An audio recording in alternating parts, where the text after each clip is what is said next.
इधर बांग्लादेश में भारत के खेल का असर दिखना शुरू हुआ है तो वहीं कराची के एयरबेस में भी हंगामा मचा है। जानेंगे जियोपॉलिटिक्स में क्या कुछ चल रहा है। हमेशा की तरह जानने को मिलेगा बहुत कुछ। आइए जानते हैं इन खबरों को विस्तार से। भारत ने 8 अप्रैल 2025 को उस ट्रांसशिपमेंट सुविधा को समाप्त कर दिया जो बांग्लादेश को अपने माल को भारतीय भूमि सीमा स्टेशनों, बंदरगाहों और हवाई अड्डों के माध्यम से तीसरे देश जैसे भूटान, नेपाल, म्यांमार, यूरोपीय देशों में निर्यात करने की अनुमति देती। ये सुविधा जून 2020 से लागू की गई थी और बांग्लादेश के रेडीमेड गारमेंट उद्योग के लिए विशेष रूप से महत्वपूर्ण था क्योंकि ये लागत और समय बचाने वाला रास्ता था। उदाहरण के लिए बांग्लादेश के गारमेंट्स को दिल्ली के इंदिरा गांधी अंतर्राष्ट्रीय हवाई अड्डे पर कोलकाता के बंदरगाह के जरिए यूरोप भेजा जाता था। भारत ने आधिकारिक तौर पर कहा था कि इस सुविधा से भारतीय बंदरगाहों और हवाई अड्डों पर भीड़ भाड़ बढ़ी जिससे भारतीय निर्यात में देरी और लागत में वृद्धि हुई। हालांकि बांग्लादेश के अंतरिम सरकार के प्रमुख सलाहकार मोहम्मद यूनुस के हाल के बयानों में उन्होंने भारत के पूर्वोत्तर को भूमि से घिरा बताया और बांग्लादेश को इस क्षेत्र के लिए महासागर का एकमात्र संरक्षण कहा। भारत की में चिंता पैदा की। यूनुस की 26 से 29 मार्च 2025 की चीन यात्रा, जहां उन्होंने बीजिंग के साथ रणनीतिक साझेदारी की बात, इस फैसले को एक संभावित कारण माना जाता है। बांग्लादेश ने इस कदम के प्रभाव को कम करने की कोशिश की। बांग्लादेश के वाणिज्य सलाहकार शेख बसीरुद्दीन ने कहा कि देश अपने हवाई अड्डों जैसे ढाका के हजरत शाहजलाल अंतर्राष्ट्रीय हवाई अड्डे को मजबूत करने पर ध्यान दे रहा है। फिर कहा गया कि भारतीय मार्ग के बंद होने से बांग्लादेश के निर्यातकों को उच्च लागत और देरी का सामना करना पड़ेगा, खासकर जो तेजी से डिलीवरी के लिए भारतीय हवाई अड्डों पर निर्भर थे।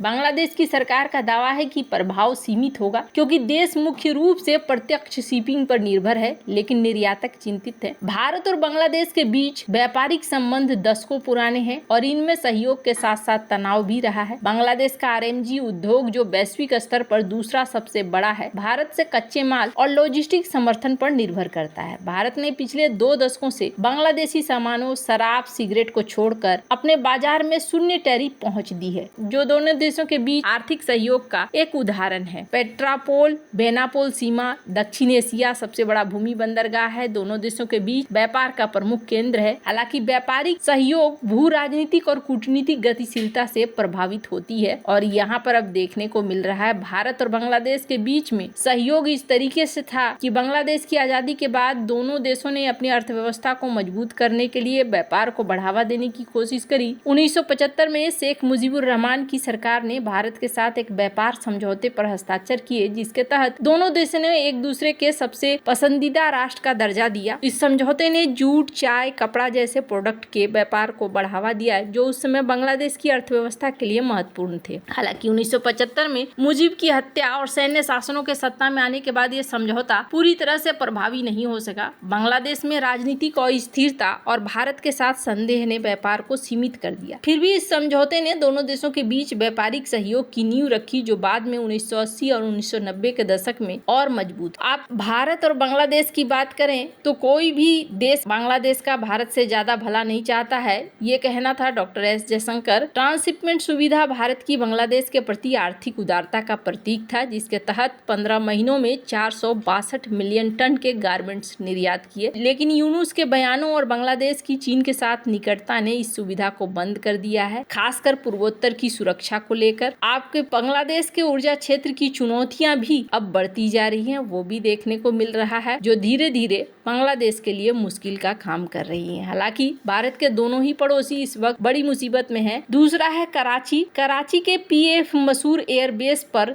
एक निशाना था जहां परमाणु हथियार सुविधा है। पाकिस्तान की एक प्रमुख खुफिया एजेंसी द्वारा कराची के मसूर एयरबेस पर तहरीके तालिबान पाकिस्तान के एक बड़े आतंकी हमले की साजिश को नाकाम करने की खबर देता है। ये एयरबेस रणनीतिक रूप से महत्वपूर्ण है और माना जाता है कि वहां परमाणु हथियारों से संबंधित सुविधाएं हैं और इस घटना की ऐतिहासिक पृष्ठभूमि और ऐतिहासिक उदाहरण भी है। पाकिस्तान की एक प्रमुख खुफिया एजेंसी ने 11 अप्रैल 2025 को कराची के पीएफ मसूर एयरबेस पर एक बड़े आतंकी हमले की साजिश को नाकाम किया। यह साजिश अफगानिस्तान आधारित आतंकी संगठन फितना अल ख्वारिज TTP का एक हिस्सा के एक कमांडर द्वारा रची गई थी, जो अपने आत्मघाती दस्ते का नेतृत्व करता है। हमले में 9 प्रशिक्षित आतंकवादी शामिल थे, जिनमें 5 अफगान नागरिक थे। ये आतंकवादी हाल ही में अफगानिस्तान से पाकिस्तान में घुसपैठ करके आए थे और इसका इरादा एयरबेस पर एक पूर्व चिन्हित बिंदु से घुसकर नियंत्रण हासिल करना, विमानों और बुनियादी ढांचे को नष्ट करना और जितना संभव हो सके उस समय तक कब्जा बनाए रखना है। खुफिया एजेंसी ने इस साजिश को समय रहते उजागर कर दिया और आतंकवादियों को पकड़ लिया। जांच में पता चला है कि इस साजिश में विदेशी खुफिया एजेंसियों की संलिप्तता हो सकती है, जो आतंकवादी तत्वों को वित्तीय और उपकरण सहायता दे रही है ताकि पाकिस्तान को अस्थिर किया जा सके। कहा जा रहा है कि पकड़ा गया TTP कमांडर एक IED विशेषज्ञ है, जिसने अफगानिस्तान में प्रशिक्षण लिया है और अफगान तालिबान के साथ NATO और ISAF बलों के खिलाफ लड़ाई लड़ी है। इस कमांडर ने पहले 2024 में कराची के साइट क्षेत्र में चीनी इंजीनियरों पर हमले की साजिश भी रची। पैफ मसूर एयरबेस को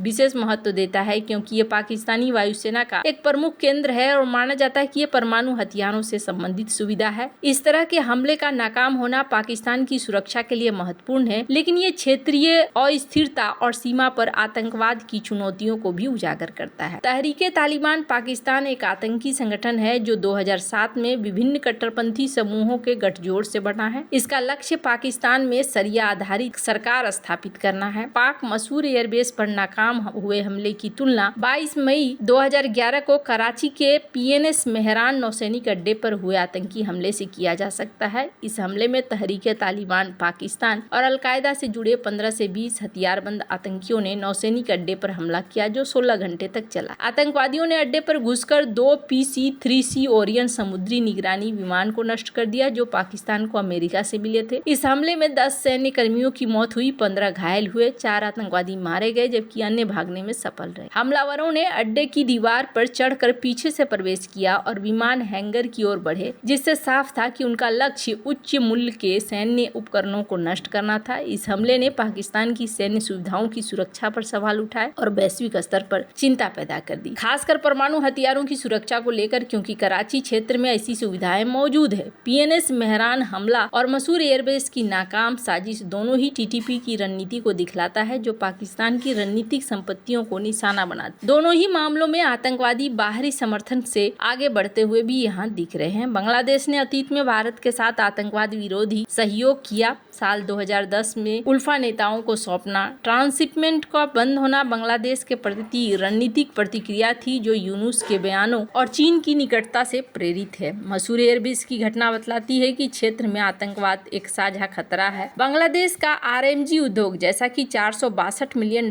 के निर्यात से पता चला है, और ऊर्जा क्षेत्र दोनों भारत के सहयोग पर निर्भर हैं। मसूर एयरबेस जिसे हमले क्षेत्रीय अस्थिरता को बढ़ा सकते हैं, जो बांग्लादेश की आर्थिक प्रगति को प्रभावित कर सकता है। भारत और बांग्लादेश को आतंकवाद और आर्थिक चुनौतियों से निपटने के लिए मिलकर काम करने की जरूरत है। मसूर एयरबेस पर TTP की आतंकी साजिश का नाकाम करना पाकिस्तान की खुफिया एजेंसी की सफलता को भी दिखला रहा है, लेकिन ये भी दिखला रहा है कि पाकिस्तान किस तरीके से एक बड़े संकट पे है, और ये जो घटनाएं हैं, ये घटनाएं पाकिस्तान के न्यूक्लियर हथियारों पर चिंता का कारण भी बनती हैं। तो बहुत सारी चीजें हैं जो इस वक्त पाकिस्तान के लिए बड़ा संकट क्रिएट कर रहा है। आपको क्या लगता है इन सब मामले में? आप क्या राय है कमेंट कर जरूर बताएं। जल्द मिलते हैं अगले वीडियो में नई खबर के साथ।